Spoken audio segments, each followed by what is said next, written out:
Enumeration అనేది ప్రభుత్వం చేతులెత్తేసే కార్యక్రమం చేయకుండా ఆ ప్రతి గ్రామంలోనూ కూడా వైఎస్ఆర్సీపీ నష్టం జరిగిన ప్రతి గ్రామంలో కూడా ఎన్యూమరేషన్లో ఏ ఒక్కరికి కూడా నష్టం జరగకోకుండా వాళ్ళ తరపున వాయిస్ ఇవ్వగలగడం, వాళ్ళ తరపున మనం ప్రభుత్వం మీద యుద్ధం చేసైనా సరే రైతుల తరపున మనం తోడుగా నిలబడడం. మీ ప్రాంతాలలో అసెంబ్లీ కోఆర్డినేటర్లు అందరూ కూడా చురుగ్గా పాలుపంచుకుంటా ఉన్నారు.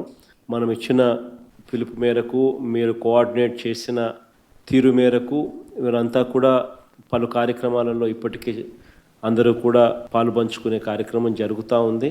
శ్రేణులందరూ కూడా ఈ కార్యక్రమంలో కూడా పాలుపంచుకుంటూ ఉన్నారు. వాళ్ళందరికీ ఒకవైపున అభినందనలు తెలియజేస్తూనే మరోవైపున వాళ్ళందరినీ ఇంకా కాస్త ప్రోత్సహించి ఇంకా మెరుగ్గా వాళ్ళు పాలుపంచుకునే విధంగా, తద్వారా రైతులకు ఇంకా మంచి జరిగే పరిస్థితులు క్రియేట్ కావాలి. కాబట్టి ఆ దిశగా కూడా అడుగులు వేయాల్సిన అవసరం ఉంది.